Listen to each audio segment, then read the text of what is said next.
Ya miren, entonces vamos a hallar algunas inercias de algunas figuras elementales. Pero ya hemos hecho, en la clase pasada hemos calculado también, ¿no? La inercia de una figura, usando la definición, por si acaso. O sea, hemos usado la definición que es con integrales, ¿no? Hemos usado eso. Eh, y algunas figuras, como se repiten tanto, es necesario ya tenerlas, ¿no? Por ejemplo, de un rectángulo, ¿no? El momento de inercia de un rectángulo, ahí está.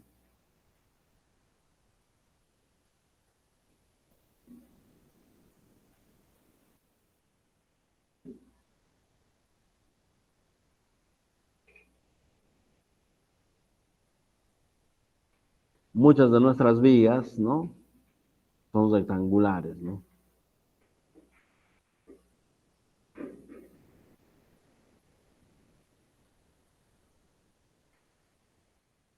Los hallemos de un rectángulo.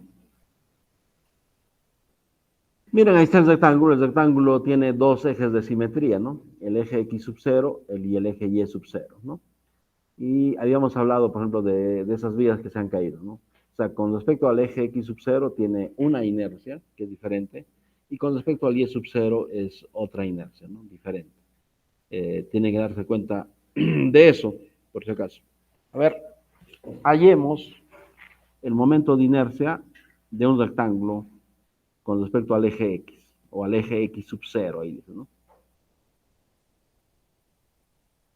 Calculemos la inercia de un rectángulo con respecto al eje X sub 0.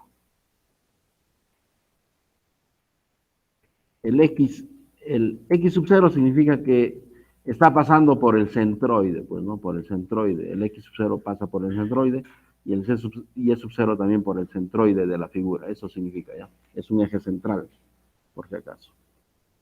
Si quieren lo ponen así, X sub 0.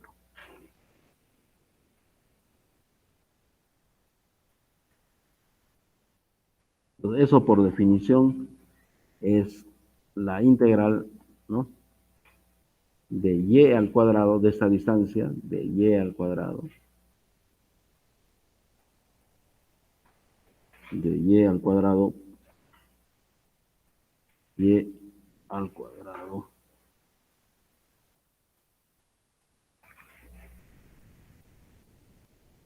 por diferencial de área. Muy bien, en todo el área, ¿no? En todo el área. Entonces hagamos esa integral y hallemos. Entonces, y al cuadrado ya lo tenemos. El diferencial de área para este rectángulo, ¿cuál sería? Diferencial de área, esta arita que está churada, ¿cuánto sería ese diferencial de área? B por dy, ¿no? B por dy. O sea,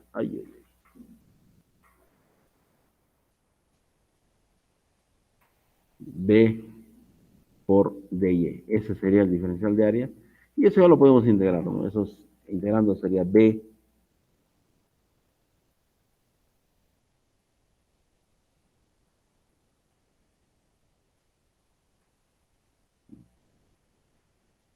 tercios, ¿no? B tercios por y al cubo. Y ¿Desde, ¿Desde dónde? Acá no le hemos puesto los límites. Hay que ver el diferencial de y, desde dónde está variando. Si todo es h, desde menos h medios hasta h medios. Entonces, esos límites hay que ponerle desde menos h medios hasta h medios. Bien. Entonces tendríamos b tercios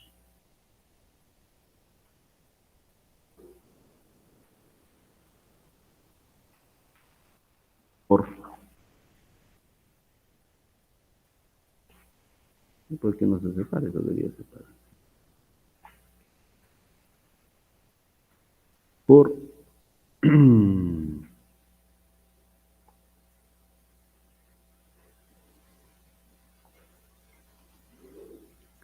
h medios al cubo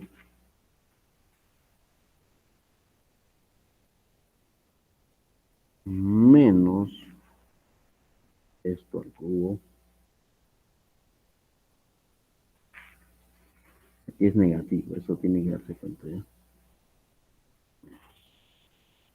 Entonces ahí tenemos la inercia con respecto al eje X sub 0.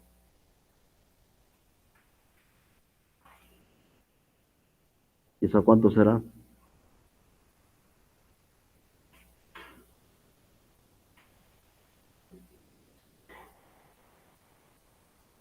Pues si acaso voy a sacar, de repente necesitamos para luego.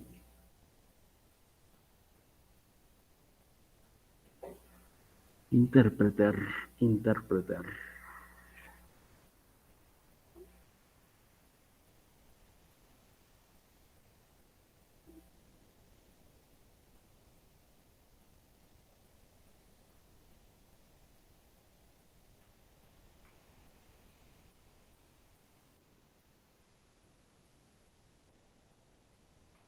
Miren, 1/12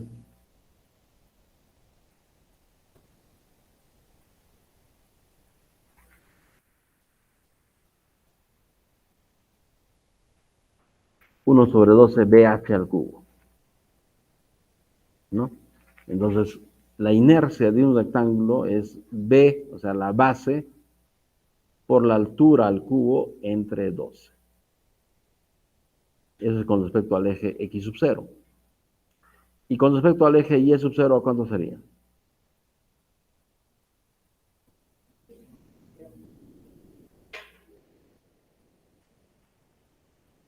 Con respecto al eje Y sub 0, será pues 1/12. En vez de B le ponemos H porque la base para este eje va a ser H, ¿sí o no? Y la altura para este eje va a ser B. Ya tenemos la inercia, ¿no? La inercia con respecto al eje X y con respecto al eje Y.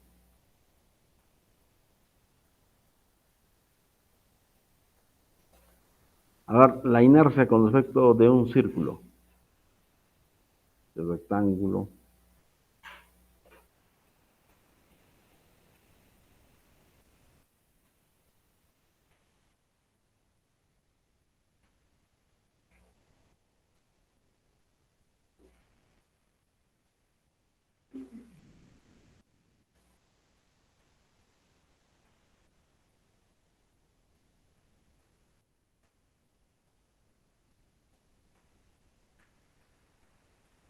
círculo. Entonces, por ejemplo, acá en el círculo el autor está hallando un diferencial de área, sería rho no, 2pi rho, ¿no? La longitud de la circunferencia por diferencial de rho, ¿no? Y integra, pues. A ver, nosotros cómo podemos hacer también con coordenadas polares, por si acaso. A ver, hagamos eso. Miren, ustedes pueden usar, o sea, en el diferencial de área pueden usar todo lo que conozcan, pero, ¿no? A ver, miren, vamos a hacer esto. Un círculo.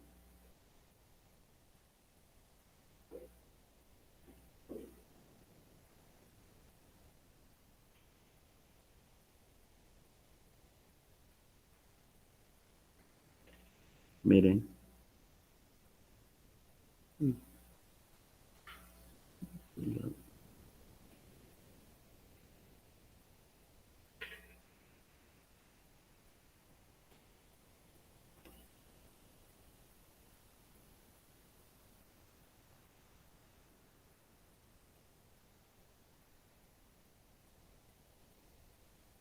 Eso pueden ser nuestros ejes, el eje X sub 0, o sea, pasa por el centroide, o simplemente X, ¿no? Pero ya bueno, y el Y sub 0. queremos hallar, queremos hallar la inercia de este círculo con respecto al eje X sub 0. Entonces podemos hacer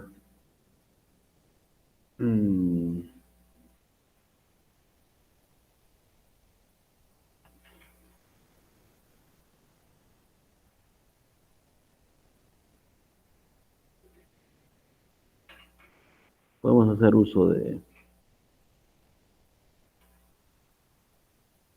coordenadas polares, por ejemplo, ¿no?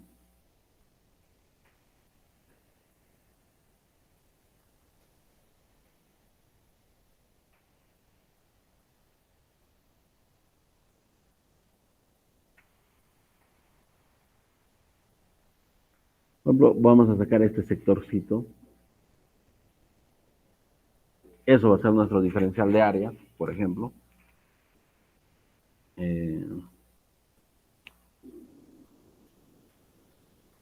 Esto que sea rho, si quieren. O simplemente, ya pues que sea rho, ¿ya? Este radio va a ser R, si quieren. En las circunferencias de R, ¿ya? Esta distancia mejor lo voy a hacer así. O acá está en la figura, ¿no? Pero a ver, ¿cómo está en la figurita? Sí, 2R, ¿ya? El radio es R total, ¿no? Y así con la misma notación, vamos a decir de que esto es 2R. El diámetro este es 2R.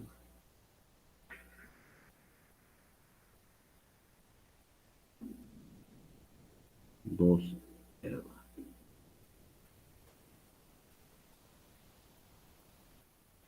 Muy bien, esto es rho. Esto sería diferencial de teta. Un diferencial de teta. Esto es teta, pues, ¿no? Midiendo para acá. Esto es teta.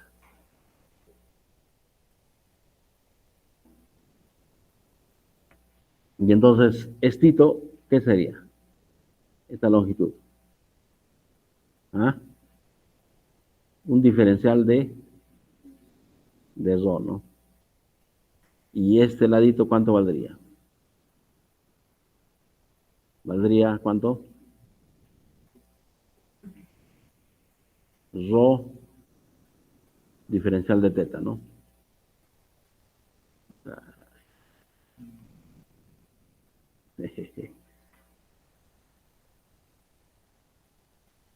Acá al Paint le falta que pongan ¿no? Símbolos, entonces sería más fácil. Rho diferencial de teta. ¿No? El arquito este. ¿Y cuánto valdría el diferencial de área entonces?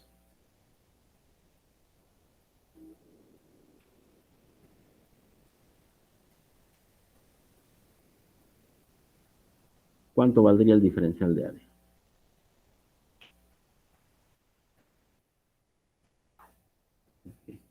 Aunque no voy a poder escribir eso, no voy a poder escribir eso. ¿Cuánto vale el diferencial de área en coordenadas polares? O sea, ¿cuánto vale la arita de la parte sombreada? Pues?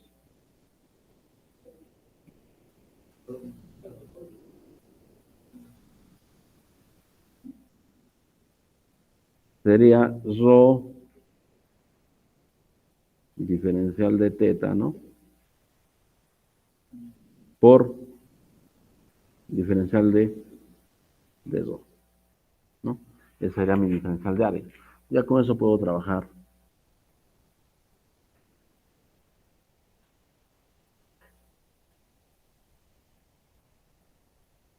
Traemos del círculo.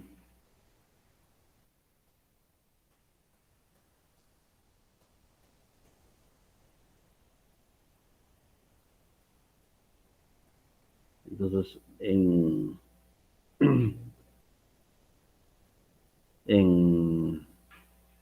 además, acá miren esto todavía. ¿Y cuánto valdría Y? Esto es Y.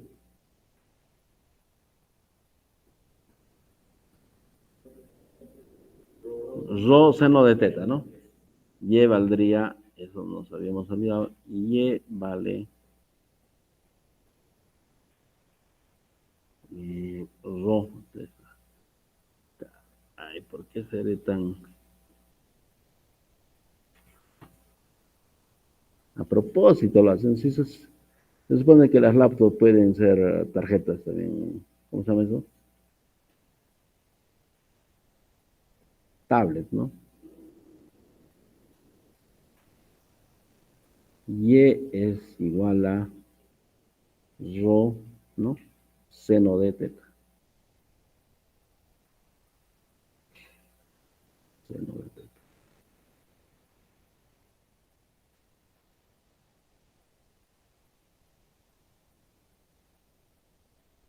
Rho por seno de teta. Ahora sí, está todo. Rho por seno de teta.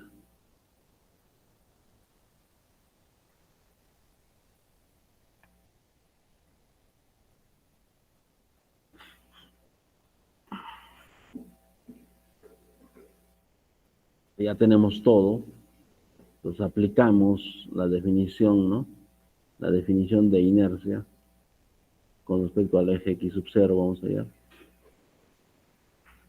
Entonces es y al cuadrado por diferencial de área. Ahora le modificamos, de acuerdo, lo vamos a convertir, ¿no? A una integral doble. Esa integral en toda la región lo vamos a convertir a una integral doble.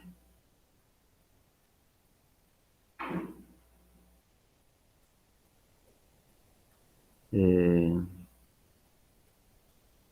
mejor integral de integral. Porque vamos a ponerlo así, a una integral doble y luego vemos este, ¿no? A una integral doble en toda la región, en toda el área, ¿no? Y al cuadrado, como ven, es rho seno de teta. ¿Está bien? Entonces hay que ponerlo eso.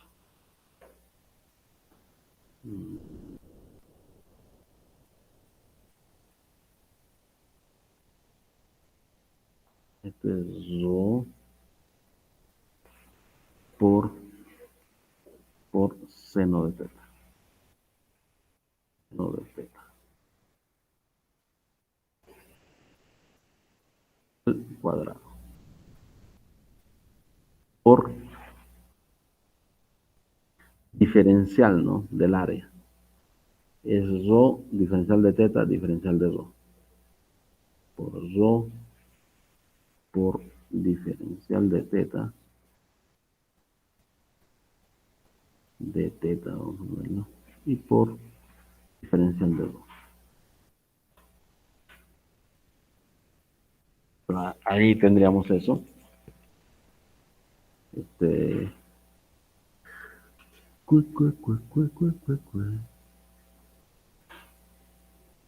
A ver. Ahora hay que separarlo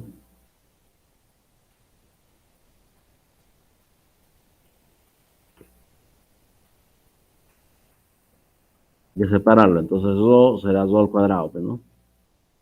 Rho al cuadrado por rho al cubo.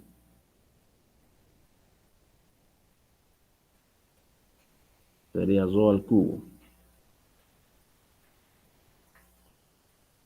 Eso también lo vamos a sacar afuera. Espérense un ratico mejor. Lo vamos a ver así. Ya es una integral doble. Es una integral, así yo quiero con sus límites. Esto y esto. No así.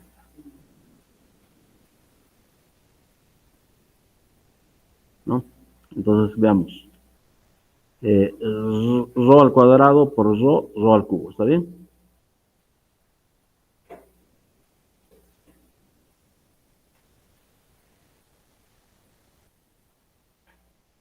Rho al cubo. ¿Desde dónde varía rho?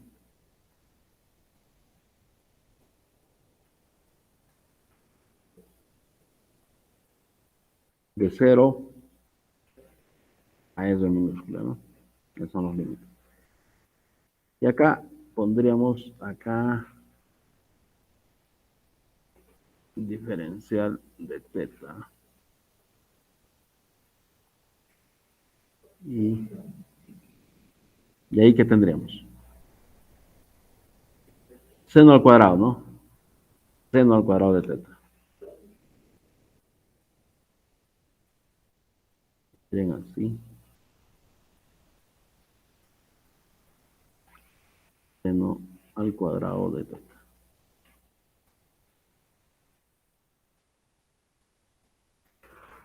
A menos que podamos integrar seno al cuadrado de teta, no sé, podemos hacer esto, ¿no? A ver, este integral adentro. Ya, y teta desde dónde hasta dónde varía. De 0 hasta 2pi, ¿no? De 0 a 2pi.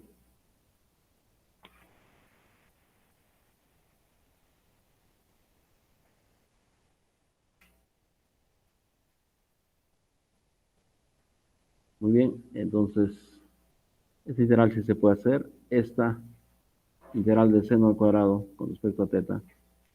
Si no, lo convertimos, ¿no? ¿A qué vale seno al cuadrado de teta?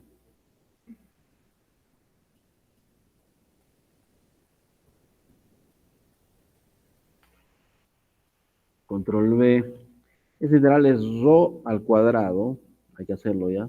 Rho a la cuarta, digo.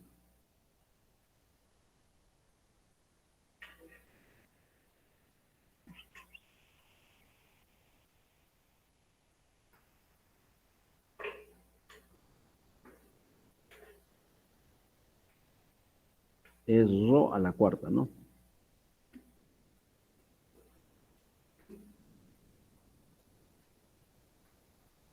Rho a la cuarta sobre 4. Y los límites son de 0 a R, por si acaso. De 0 hasta R. Eso puede salir afuera ya si quieren.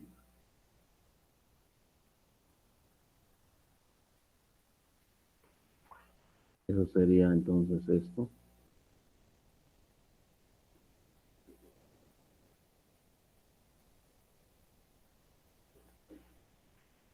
Poniendo los límites sería R esto. R por esto. Por esta integral. A ver, cambiemos seno al cuadrado de teta. Con ángulo doble.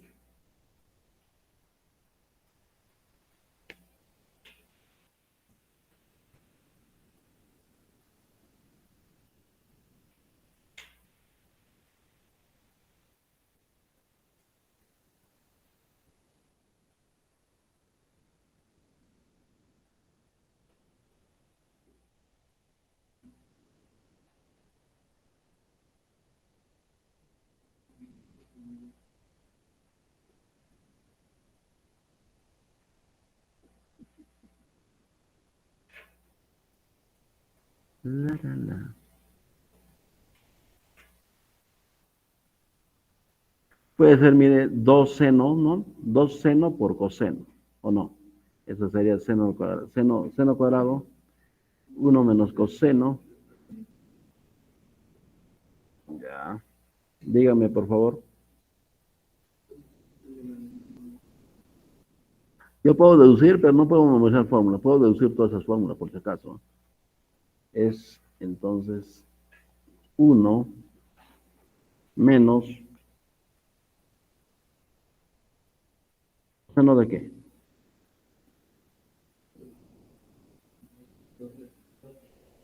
2z, ¿no?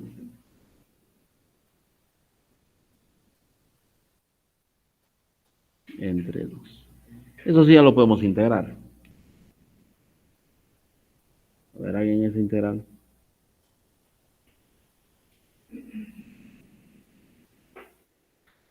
Ese integral sería 1/2 de teta.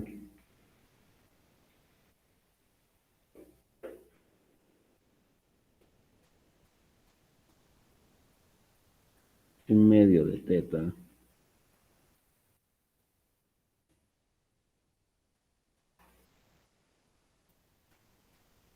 Menos integral del coseno Derivar seno coseno, ¿no? Integral coseno seno. Seno. A ver, para que sea U, eso sería por 2, ¿no? 2 entre 2, o sea, entre 4, ¿está bien? Por 2 entre 2, pues, ¿no? Por 2 entre 2. Muy bien, entre 4 entonces, ¿no? Integral de coseno seno, ¿no?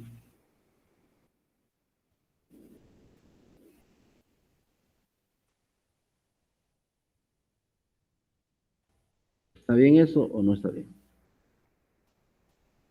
Y los límites desde 0 hasta 2pi.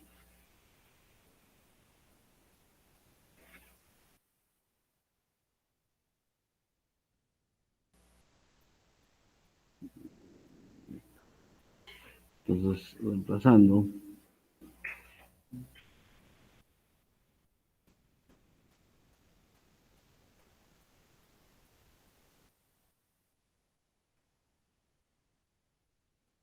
a 2pi sería pi, ¿no?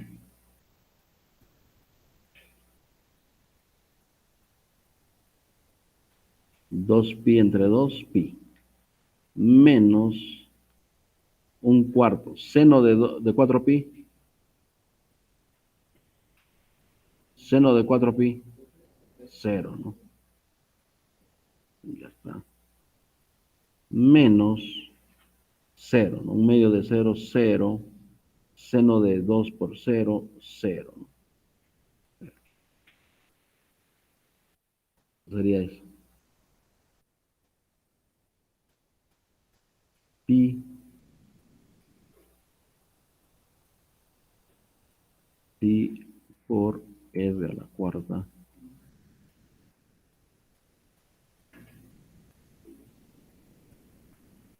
entre 4. Esa sería la inercia de un círculo, ¿no? Con respecto a su eje central. Pi por r a la cuarta entre 4. A ver si es cierto.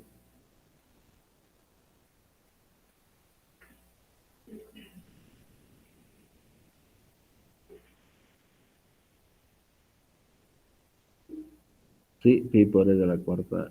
Ah, él está hallando la inercia polar. Entonces la inercia con respecto al eje X la mitad, pues, ¿no? Pi por r a la cuarta. Está bien. Él ha hallado primero la inercia polar y a la inercia con respecto al eje X o al eje Y, lo está dividiendo a la inercia polar entre dos, ¿no? Ya sabemos que la inercia polar es la inercia, ¿no? La inercia con respecto al eje X más la inercia con respecto al eje Y. En este caso, el eje Y y el eje X, ambos son simétricos, ¿no? Valen igual. Entonces, entre dos, nada más. Está ok. Entonces ya tenemos, miren, la inercia con respecto al eje X y para el eje Y es igual, pues, ¿no? Porque el eje Y también es tiene el mismo radio, todo, ¿no? Todos los mismos elementos. Entonces, eso es igual a la inercia con respecto al eje Y también, por si acaso.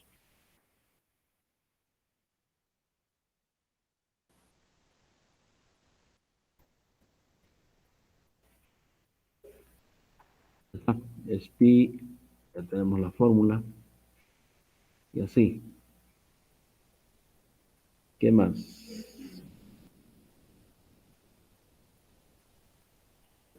De un triángulo, dice, ¿no?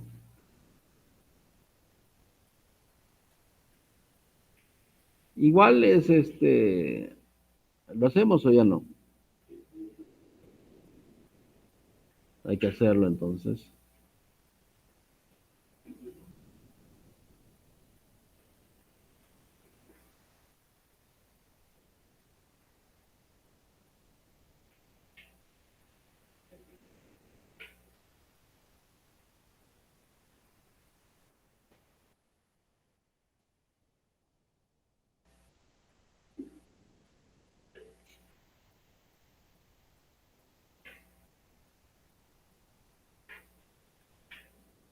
Ahí tienen de un anillo también ahí, en este pin, pero es diferencia nomás, ¿entienden? O sea, hayan de la...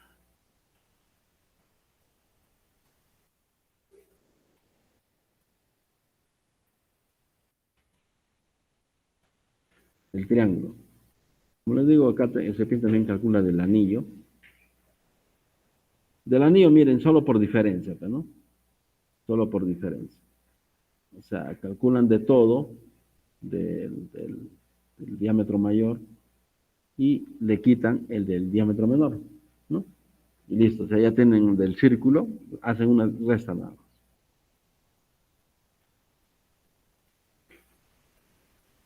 Ya, del triángulo. Hagamos del triángulo. Miren, ahí está el diferencial del triángulo. Es una base BY que es variable, ¿no? Que es variable. El eje X sub 1 es paralelo al eje X sub 2, a esta base, ¿ya? Y vamos a hallar el, la inercia con respecto a un eje que pasa por su centroide, ¿no? Ya saben ustedes si esto es la altura, si esto es h, ¿no? A un tercio de h está pues ¿no? El centroide de un triángulo, ¿no? Y sería 2/3 de h. Muy bien. Ahí están los elementos, esas son las condiciones. X sub 1 es paralelo a X sub 2. X sub 2 pasa por la base, o sea, X sub 1 es paralelo a la base. Y queremos hallar la inercia con respecto a un eje X sub 0 que pasa por el centroide del triángulo, ¿no? Y es paralelo a la base, por si acaso. Calculemos primero con respecto al eje 1, ¿no? Calculamos la inercia con respecto al eje X sub 1.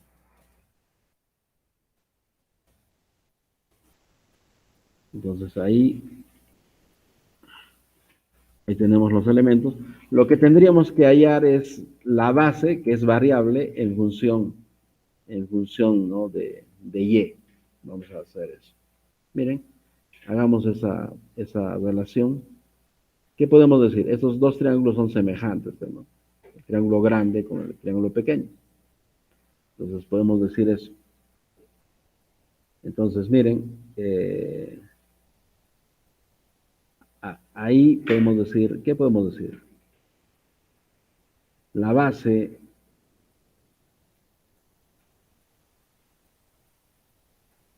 grande, esta base,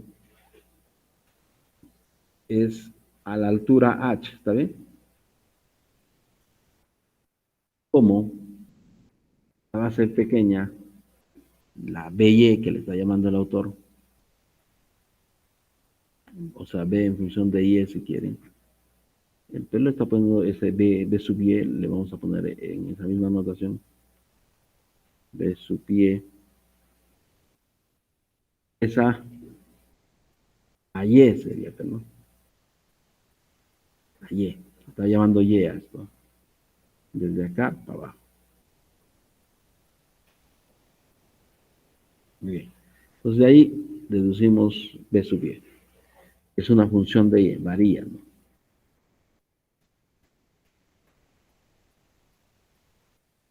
Sub Y entonces es igual a B sobre H, B sobre H por Y. ¿Listo? Ahora probamos, cuando Y es 0, la base es 0, ¿no? Si esto es 0, la base acá sería este puntito, 0. Y cuando Y es H, la base sería B. Perfecto. Cumple, ¿no? Cumple la relación. Entonces ya tenemos el diferencial de área también, ¿no? Porque el diferencial de área, ¿por qué hemos hecho eso? Porque el diferencial de área es igual a este B sub Y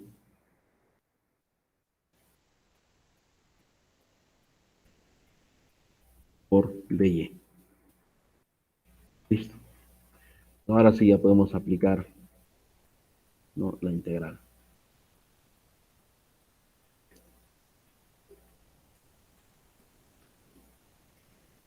La integral, o sea, el momento de inercia con respecto al eje X sub 1. Eso por definición es la integral esta, ¿no? De y al cuadrado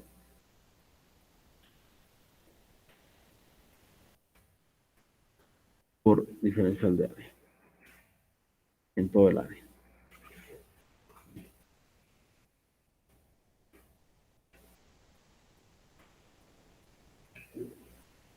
Ahora, y al cuadrado, a ponerle ahora los límites, el y está variando desde 0 hasta h. Desde 0 hasta h. Y al cuadrado. Diferencial de área es esto, BY por DY. Pero BY es esto. BY por DY. Listo. Pues ahí le podemos integrar. Ese es BH, puede salir afuera.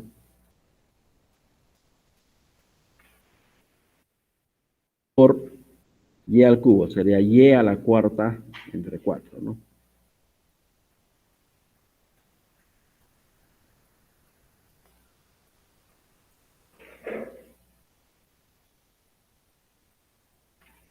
Y a la cuarta entre 4.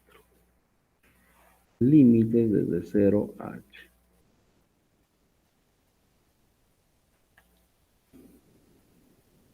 Miren acá nomás. Ya bueno, ya aquí.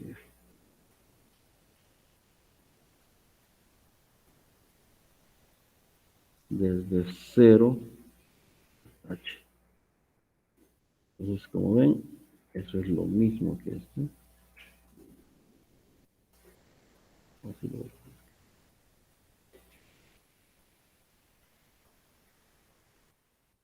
B por h a la cuarta sería. H a la cuarta, ¿no? Entre h, h al cubo, ¿no?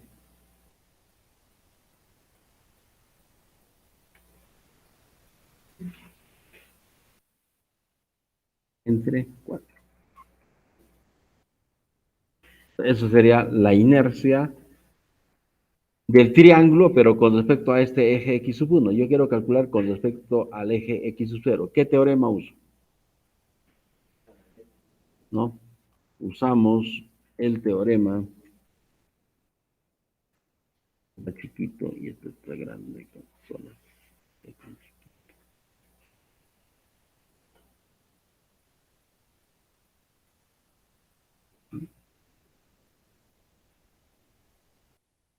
Usamos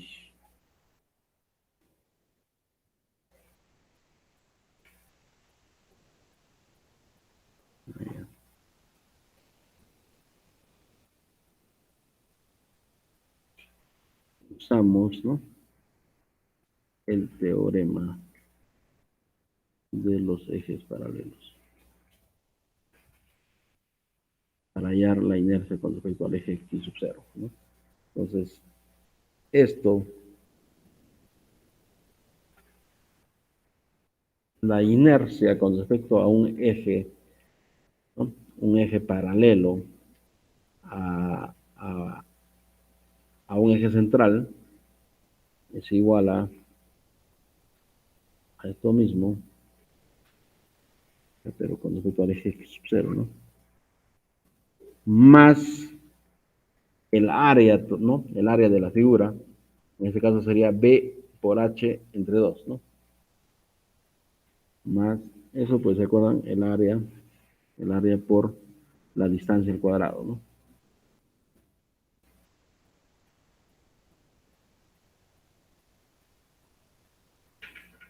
D al cuadrado. Es el teorema de los ejes paralelos.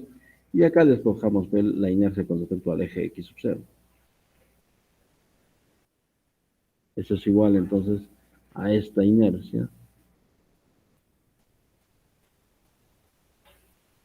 menos el área del triángulo. Es base por altura entre 2, ¿no? Por la distancia entre los ejes. La distancia entre esos dos ejes al cuadrado, 2 tercios de h. 2/3 de h.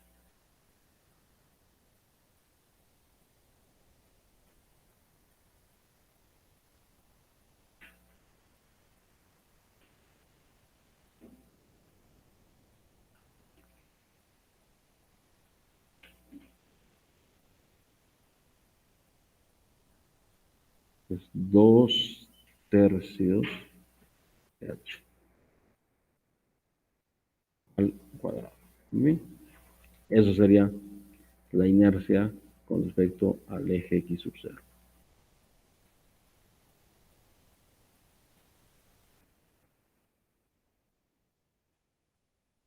1/36 BH al cubo.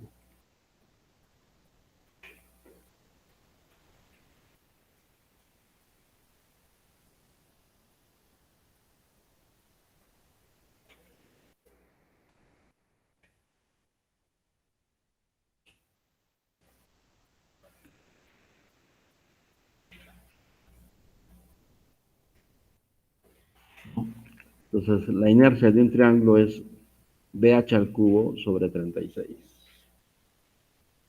A ver si es cierto.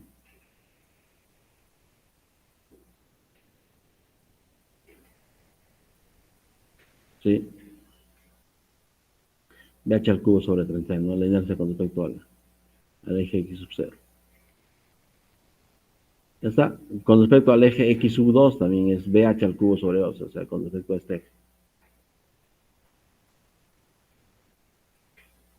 ¿No? Por teorema de Steiner se puede calcularlo, ¿no? Si quieren lo hacemos, a ver. Ya tenemos con respecto al eje x sub 1 es BH al cubo sobre 4, con respecto al eje central es BH al cubo sobre 36, y con respecto al eje x sub 2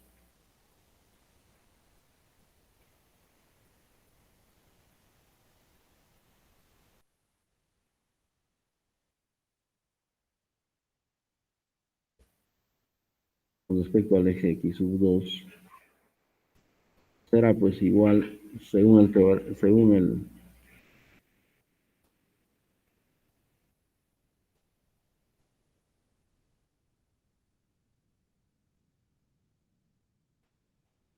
eso será a la inercia con respecto a un eje central, ¿no? Más lo mismo, ¿no? El área por la distancia al cuadrado.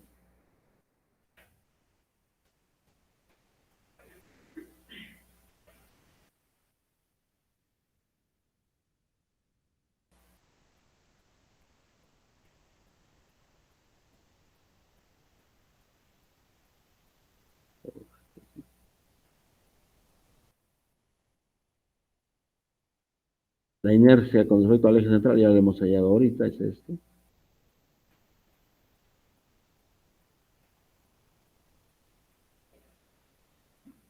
Está así, por eso está saliendo así, control D. Eso más el área del triángulo, es esto, base por altura sobre 2,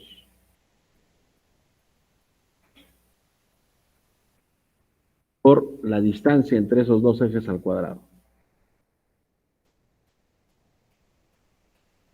Pero la distancia entre esos dos ejes, entre el eje central es ahora, ¿no? Entre el eje central y esto es 1/3 de h. Acá le ponemos 1/3. ¿Listo? A ver cuánto sale.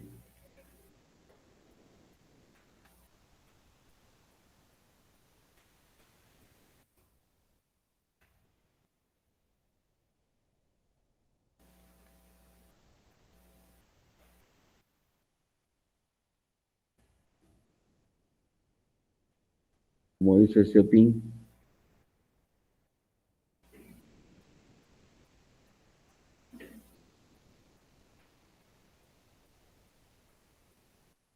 sale eso, ¿no? 1/12 BH al cubo. Entonces ya tenemos las inercias de las figuras elementales, ya no habría más.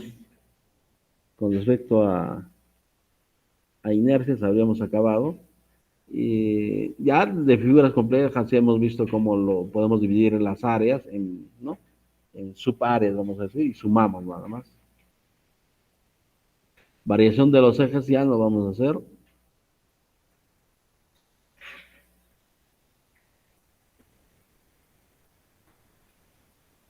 Eh, mm,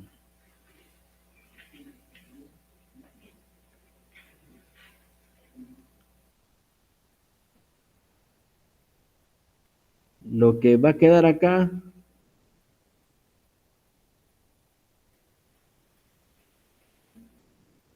los ejes principales que pasan por el centro de gravedad de la sección se denominan ejes principales centrales de inercia.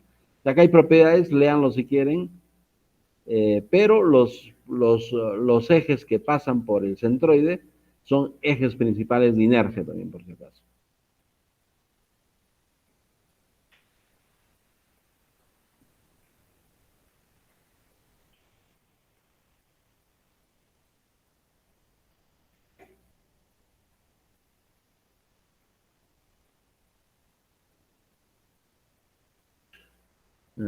Hay algunas cosas que se utilizan en torsión, pero como no vamos a hacer torsión, no está en nuestro sílabus, ya no vamos a hacer varias cositas de acá, ¿no? Torsión, nos despedimos de torsión.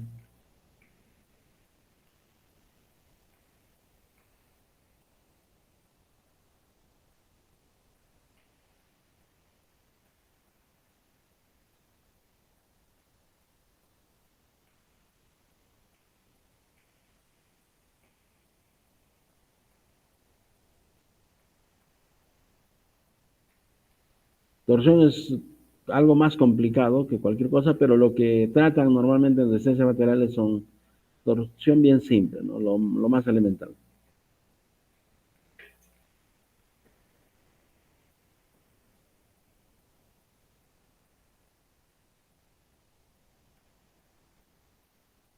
Entonces nos vamos al cálculo de las nos vamos al capítulo 6, flexión, ¿no? Cálculo de las tensiones.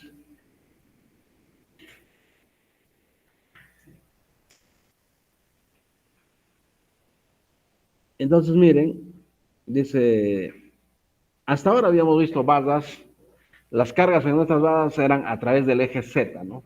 Nada más unidimensionales. Ahora nuestras cargas van a ser perpendiculares al eje Z, ¿ya? Perpendiculares al eje Z, ¿entienden? Entonces nuestra carga va a ser perpendicular al eje Z.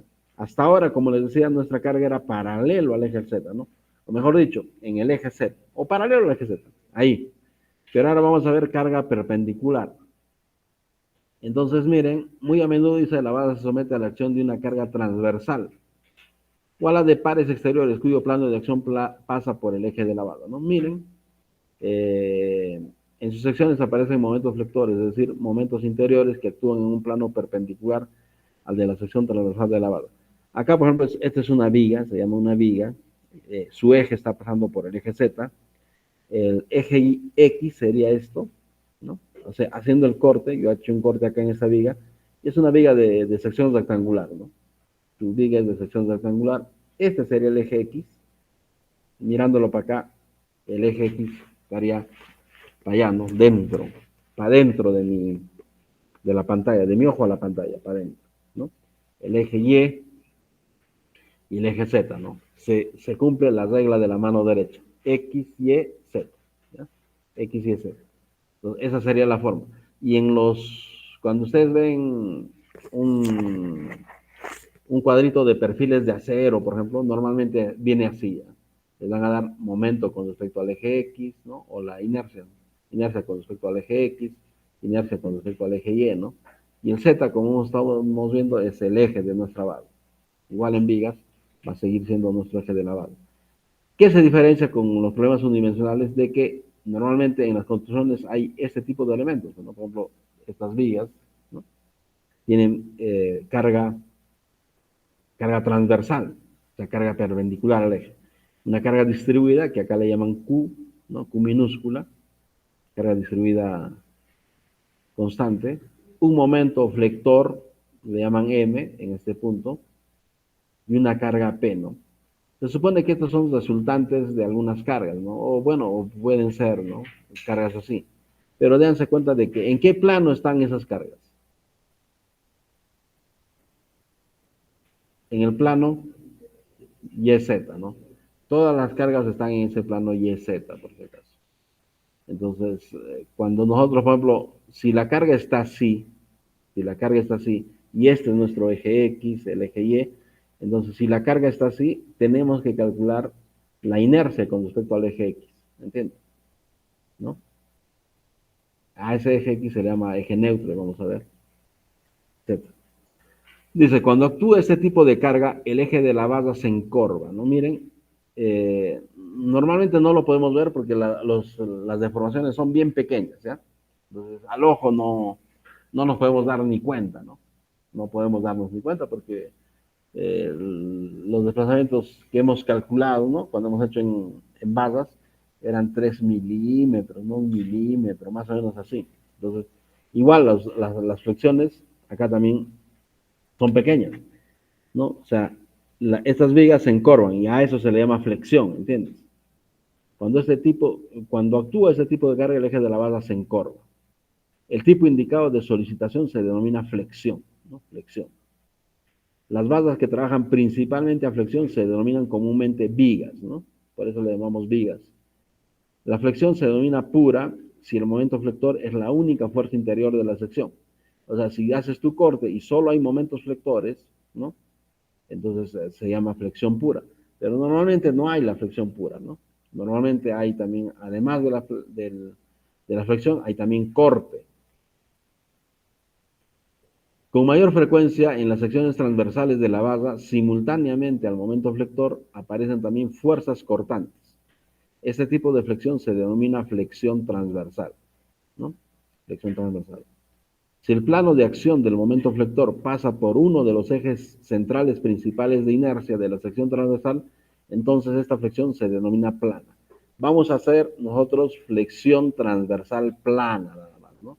O sea, vamos a decir de que las cargas van a estar en este eje Y, ¿no? O sus resultantes en el eje Y, o sea, y este es para, para las secciones simétricas, tanto el eje Y y el eje X, o sea, si nuestra sección transversal es simétrica, estos ejes que pasan por el centroide y son perpendiculares van a ser ejes centrales de inercia también, ¿ya? O sea, vamos a calcular los momentos de inercia a través de esos centroides.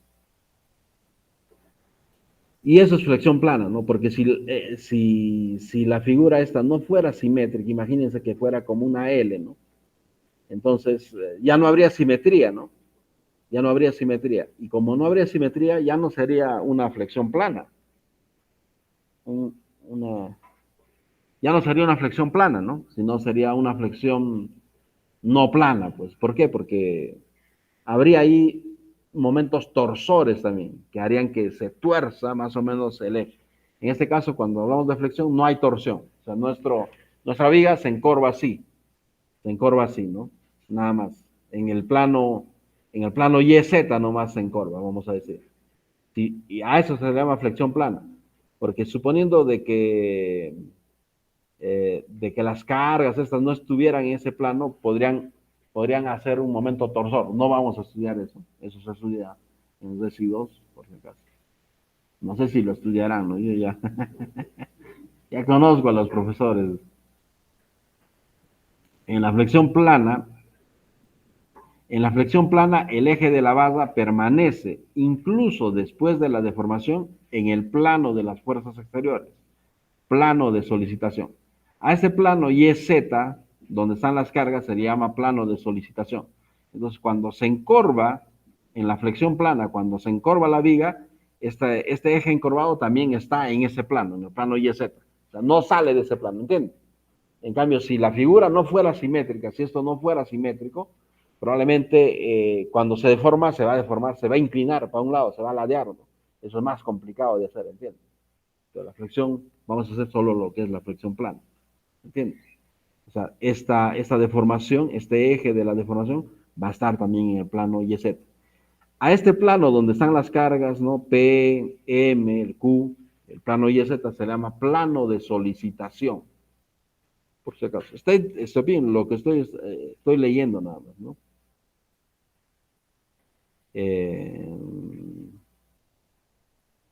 En el caso de la flexión desviada, el plano de la deformación no coincide con el de la solicitación. No vamos a hacer la flexión desviada, o sea, solo vamos a hacer la flexión plana, ¿no? La flexión plana de paredes delgadas, cuando la carga actúa en un plano que pasa por un eje principal de inercia, que no es eje de simetría de la sección transversal de la base, se complica por la aparición de deformaciones de torsión. No vamos a ver eso, olvídense de eso.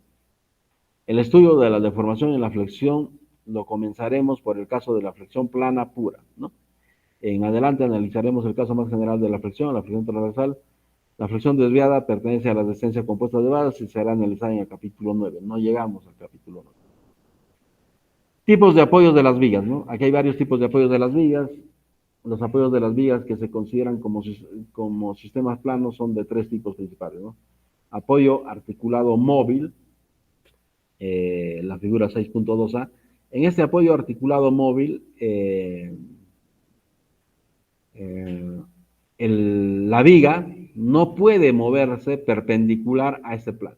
O sea, en esto está restringido, no puede moverse, ¿no? Ahí va a aparecer una simple reacción, una fuerza perpendicular al plano. Ese es el apoyo articulado móvil. Se puede desplazar la viga, o sea, puede rotar horizontalmente en este caso, ¿no? No solo rotar, puede también girar. O sea, no solo desplazarse, digo, horizontalmente, sino también puede girar, ¿ya? Ese es el apoyo articulado móvil. Entonces, este apoyo no impide el giro del extremo de la base, o sea, puede girar, ni su desplazamiento en el plano de rodadura, ¿no? O sea, acá. En él puede surgir solamente una reacción, ¿no? Que es perpendicular al plano de rodadura y pasa por el centro del rodillo. O sea, solo una reacción, una fuerza, ¿no? Que se opone a que se desplace acá. Esquemáticamente este apoyo se representa como una base articulada en los extremos, ¿no? Así. Así nomás lo vamos a representar, ¿no? Listo. Los apoyos móviles pueden permitir que la viga varíe libremente su longitud al variar la temperatura y por lo tanto eliminan la posibilidad de aparición de tensiones originadas por la temperatura. Por ejemplo, en puentes un poco más largos, a partir de los 12 metros más o menos, lo que se hace es, por ejemplo, dejar un puente articulado inmóvil, o sea, así, un apoyo articulado inmóvil, o apoyo articulado nomás, donde no se puede mover ni horizontalmente ni verticalmente, ¿no? Y está representado así. Es un esquemita. Ahorita creo que en otro librito está mejor dibujado, porque esto parece un dibujo, ¿no? En la realidad, para que puedan verlo. Pero bueno, les comentaba del puente. Entonces, un puente es de apoyo fijo, articulado de apoyo fijo, o sea, no puede moverse ni horizontalmente ni verticalmente, pero sí puede rotar, ¿no? O sea, puede darse vueltita, puede girar, ¿no? En este punto puede girar, pero no puede desplazarse verticalmente ni horizontalmente, pero sí puede rotar, como una bisagra. Eso sería un apoyo articulado, ¿no? La puerta no se puede desplazar, ¿no? En ese punto no se puede desplazar, pero sí puede rotar. Rota, muy bien. Ese es el tipo de apoyo articulado. En el otro lado, normalmente, tienes que poner un apoyo móvil. En el otro lado del puente, tú tienes que poner un apoyo móvil, porque por las temperaturas puede crecer, pues, ¿no? O puede achicarse.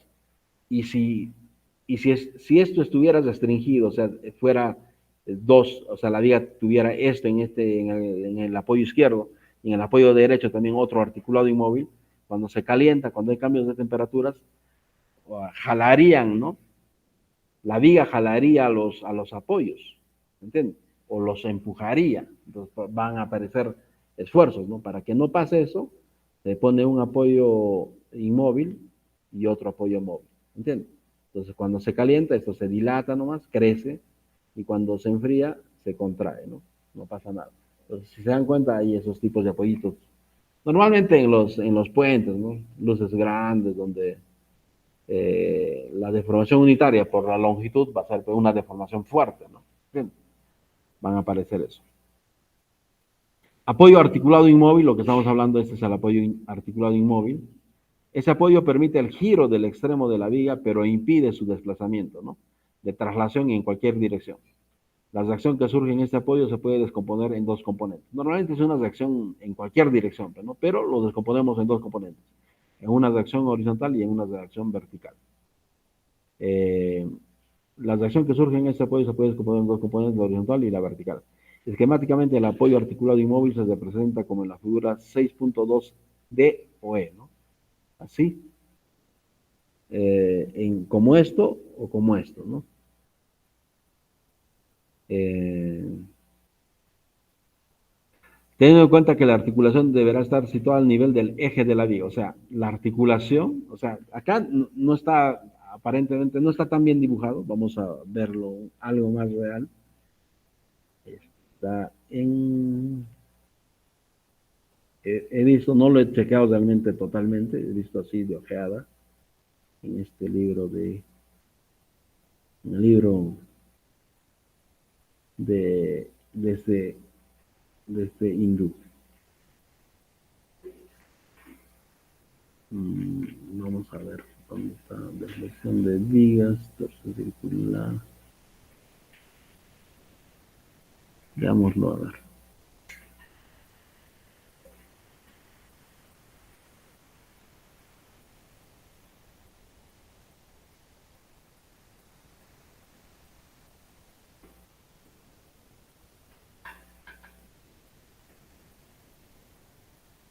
Si tienen alguna duda pueden preguntar como siempre.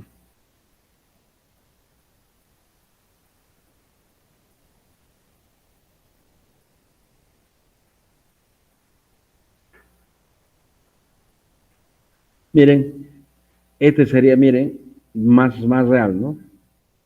Esta es la viga, aquí hay un mecanismo, ¿no? Acá este es un pin, o sea, por ahí pasa un fierrito, vamos a decir, pues en el eje de la viga, ¿no? Entonces la viga puede rotar, ¿entiendes? En ese pin. Y puede rotar acá, entonces solo habría una fuerza, ¿no? Solo habría una fuerza, o sea, no se opone al movimiento horizontal, vamos a decir, ¿no? Como se puede mover libremente, no hay ninguna fuerza. En cambio, no, verticalmente no puede alejarse, ¿no? Ni subir ni bajar, ahí se queda. Pero sí puede rotar, ese sería el apoyo articulado móvil.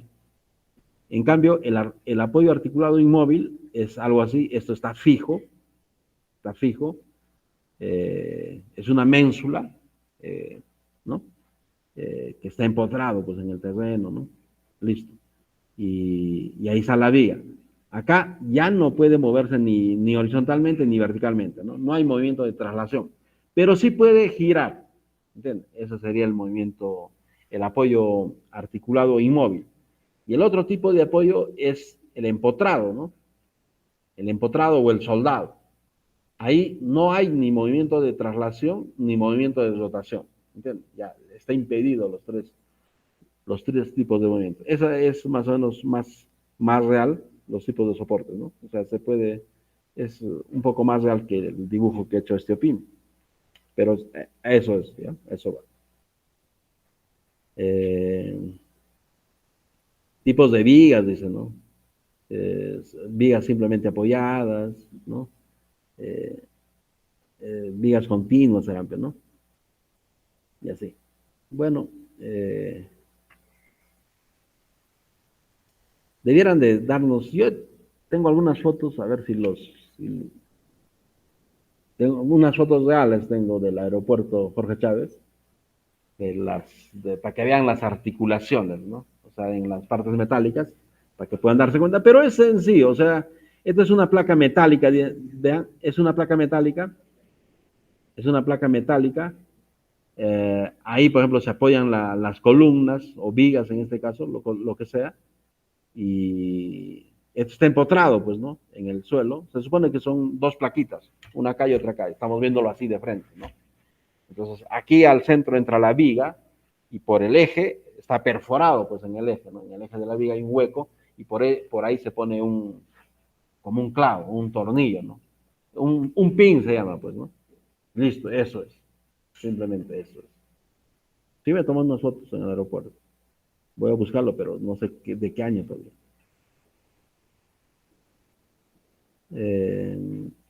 Listo, esos serían los tipos de apoyo que sigue.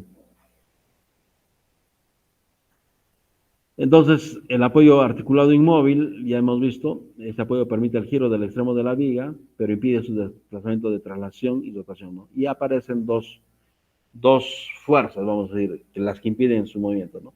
Realmente es una fuerza en cualquier dirección, solo que lo descomponemos en su componente horizontal y vertical. Y apoyo rígido o empotramiento, ¿no? En la F. Este apoyo no permite desplazamientos lineales ni angulares en la sección de apoyo, ¿no? En él, en el caso general, puede aparecer una reacción que se descompone en dos componentes, también descomponemos una vertical y horizontal, y un momento de empotramiento, ¿no? Momentos activos. La viga empotrada en un extremo se ve una viga volada o simplemente voladizo, ¿no? Y si las reacciones de apoyo pueden ser obtenidas solamente de las ecuaciones de la estática, entonces estas vigas se llaman estáticamente determinadas, ¿no? O isostáticas. Si el número de reacciones incógnitas es mayor que el de las ecuaciones de la estática que se pueden plantear en el problema dado, entonces se dice que estas vigas son estáticamente indeterminadas, hiperestáticas. Para calcular las reacciones de este tipo de vigas resulta necesario plantear ecuaciones suplementarias, ¿no? Las ecuaciones de las deformaciones o de los desplazamientos. Cálculo de las reacciones de apoyo. Se supone que tienen que saber eso, ¿no? Eh, aquí hay, aquí hay un problemita. ¿Pueden hacer ese problema? Es un volado A1, A2, A3, hay una carga Q, hay una carga P, es un voladito, y nos piden calcular las reacciones en el soporte. ¿Lo hacemos o lo pueden hacer ustedes? ¿Ah? Hay que hacerlo.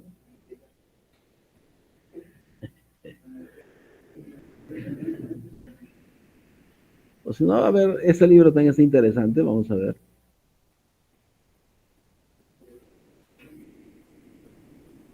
Entonces, miren, ahí está el empotrado también. Cuando dibujamos nosotros, cuando dibujamos nuestros, por ejemplo, este dibujito que está en este pin, se supone que estamos dibujando solo el eje, ¿no? El eje de la bala. Realmente las vigas no son pues una línea, ¿no? Son algo tridimensional. Acá estamos viendo en dos dimensiones, ¿no? Su altura y su largo, vamos a decir, pero la profundidad también no estamos viendo, ¿no? Hay que ver, son en tres dimensiones. Acá, por ejemplo, esto nomás dibujamos ¿no? Generalmente dibujamos en las estructuras, ¿no? Cuando hacemos el modelo, solo el eje nomás. Dense cuenta, tienen que darse cuenta. Acá miren, esa persona está sentada en una viga y se flexiona, ¿no? Claro, esa deflexión es exagerada, pero es para poder ver, pues, ¿no? Es para poder ver. Igual, ¿no? Cuando hacen el modelamiento sísmico, ven que en un edificio es como si el edificio se moviera 2, 3 metros, ¿no? Eso es falso, ¿no? Eso está recontra exagerado. Se moverá pues 5 centímetros, ¿no? Un edificio de 20, 30 pisos, o 10 centímetros. Pero cuando tú lo ves en el modelo es como si, si el edificio se desplazara 2, 3 metros, ya se caería, pues, es absurdo. Tienen que darse cuenta, eso está amplificado. Para poder ver las deformaciones está recontra amplificado, o sea, no es real eso. O sea, los movimientos sísmicos a ese nivel que se mueva. Cuando ven en los software, así está, pues, ¿no? Son fuertes, no, eso es falso. Eso es las deformaciones están multiplicadas por un factor de amplificación. Entonces ven eso y se pueden asustar. No, no así no es. Ahí están los tipos de apoyos, etcétera, etcétera. Una carga, por ejemplo, ¿cómo sería una carga triangular? ¿No? Esta es la viga, está soportada por dos paredes, ¿no? Y una carga triangular del peso, ¿no? Ahí, tipos de cargas. Acá, por ejemplo, ¿cómo sería un momento, ¿no? Por ejemplo, en una viga. Por ejemplo, acá la viga tiene algo acá. Imagínense, la viga tiene una pequeña columna ahí. Y alguien en la parte superior de la columna, a una distancia h, aplica una fuerza, ¿no? Entonces, a la viga lo que le va a producir es un momento. Nosotros representamos eso como un momento nada más. O imagínense cuando está pasando un carro por un puente y el carro ¡pum! Frena, ¿no? Entonces, por la inercia, el carro, su centro de gravedad está encima del puente, ¿no? eso va a tratar de irse, pero para el diseño de la viga es como un momento nada más, ¿entiendes? Eso sería un momento, ¿entiendes? Algo, a una fuerza paralela a la viga que esté alejada a una distancia h, ¿no? Eso le va a transmitir este momento, ¿no? W por h, un momento W por h. Momento, una carga triangular, una carga distribuida triangular. Por ejemplo, acá, estos, por ejemplo, se representan como cargas puntuales, ¿no? P sub 1, W sub 1, W sub 2.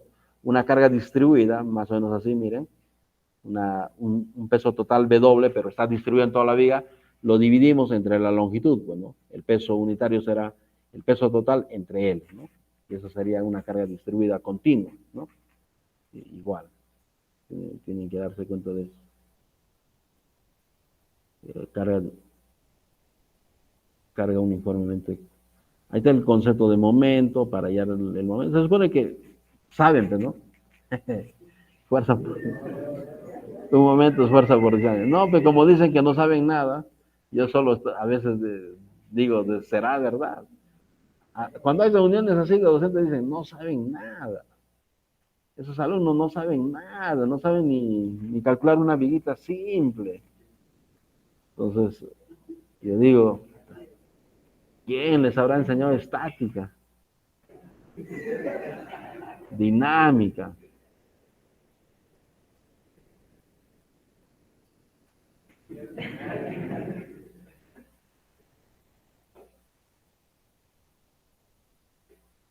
Acá ya se pasa a otras cosas. Creo que ya vamos a... Tenemos media hora, hay que hacer eso para irnos. ¿Por qué estoy haciendo esto? Los que se jalen en el primer examen, ¿no? Van a dar el segundo examen de estos temas. Más, ¿no? Adicionalmente. Los que aprueban en el primer examen ya olvídense, ya no van a dar el segundo examen. Solo los que se jalan el primer examen van a dar un segundo examen más, como no recuperación, sino a ellos yo les voy a promediar con su primero y su segundo examen, ¿no? O sea, van a tener otra oportunidad más. Pero si se jalan en ambos ya fueron, pues.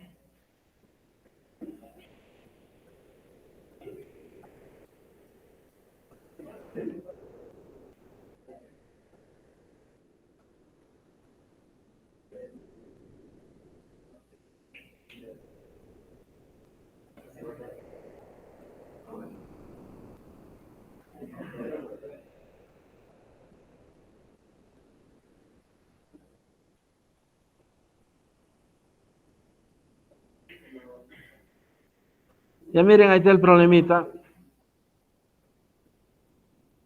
Dice calcular las acciones de apoyo en el voladizo de la figura.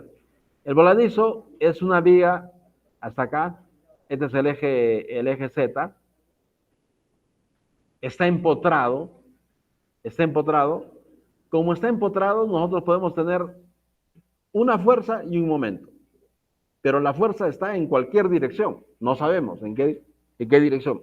Entonces descomponemos esa fuerza en sus dos acciones, A sub y A sub Z. ¿Ya?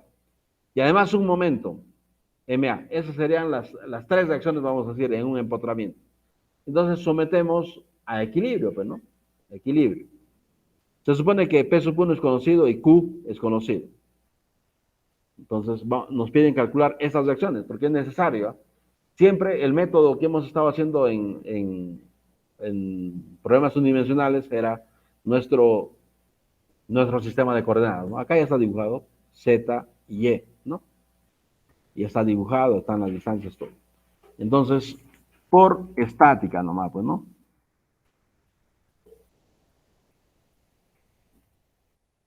Por estática, se supone que saben estática. Nos podemos decir sumatoria de momentos con respecto al punto A igual a cero.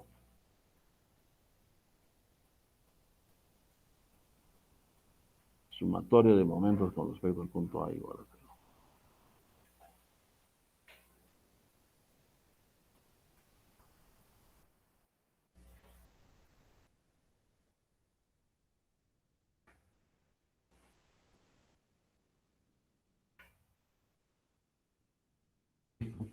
Entonces, ¿qué diríamos ahí? Miren, el punto A pasa la fuerza A sub Y, la fuerza A sub Z, eso no lo hace nada, sería A sub Y por cero, A sub Z por cero, ¿no? A ver, plantéenme esa ecuación con respecto al punto A. ¿Qué saldría?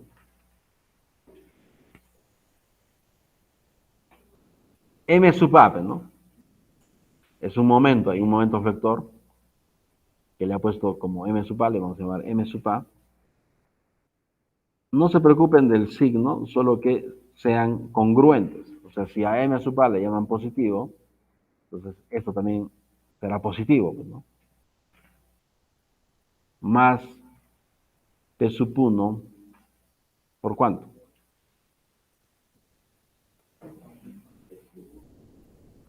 Por, por A sub 1, ¿no?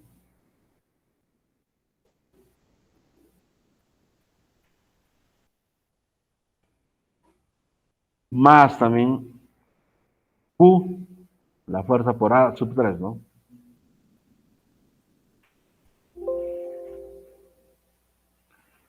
Q por A sub 3 sería la fuerza.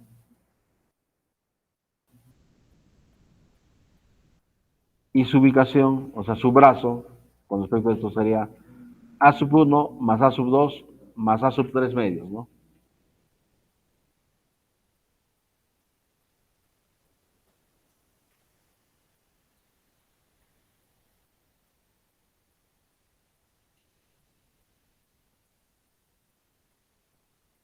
A sub 1 más A sub 2 más A sub 3.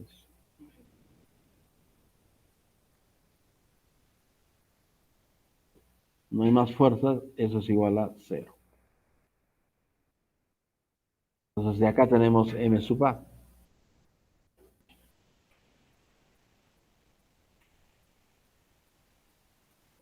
M sub A será a todo esto cambiado de signo, ¿sí?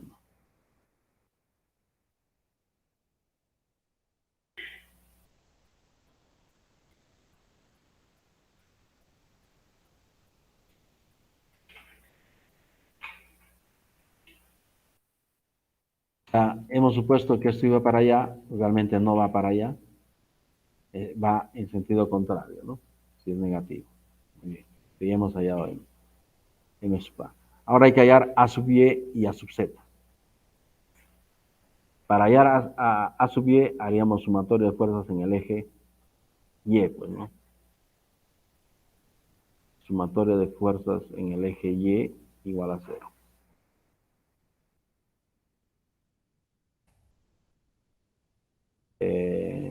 Y diríamos,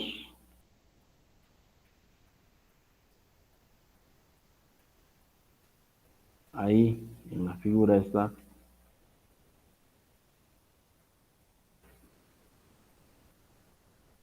A sub Y, ¿no?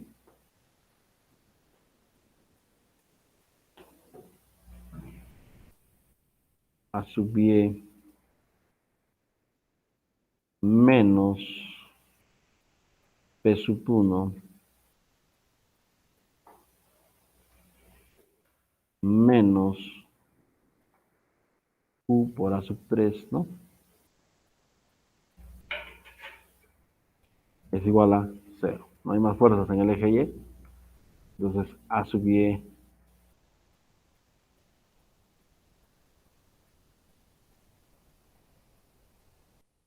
es igual a esto.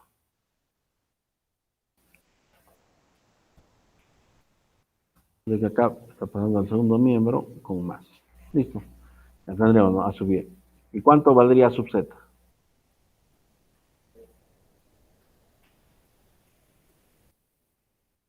Hacemos sumatorio de fuerzas en el eje Z igual a 0. Y ahí vemos de que A sub Z, ¿no? O menos A sub Z, como quieran. Si quieren, le ponen menos A sub Z.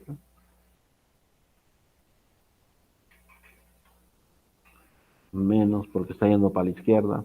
Pero eso es indistinto, indiferente.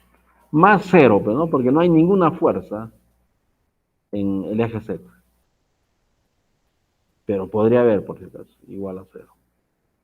De ahí despejamos de que A sub z vale cero.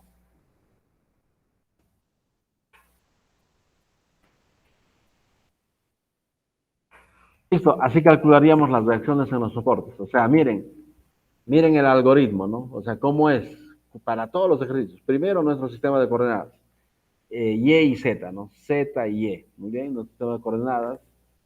Luego calculamos las reacciones en los soportes, segundo paso. Las reacciones en los soportes. Igual que en los problemas unidimensionales, ¿no? Primero poníamos nuestro sistema, nuestro eje, ¿no? Nuestro sistema de coordenadas. Luego calculamos las reacciones en los soportes, ¿no? Igual acá también. Ese es el proceso, ¿ya? Nuestro sistema de coordenadas, calcular las reacciones en los soportes y luego ya veremos qué, pues, ¿no? Entonces ahí nos quedamos.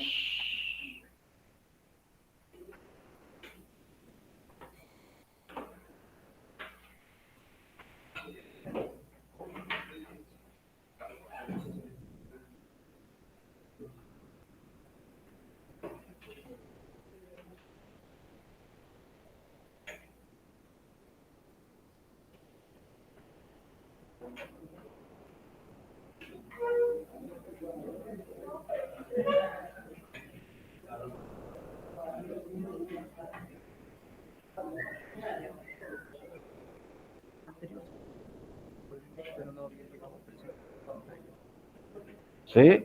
Ya te llaman a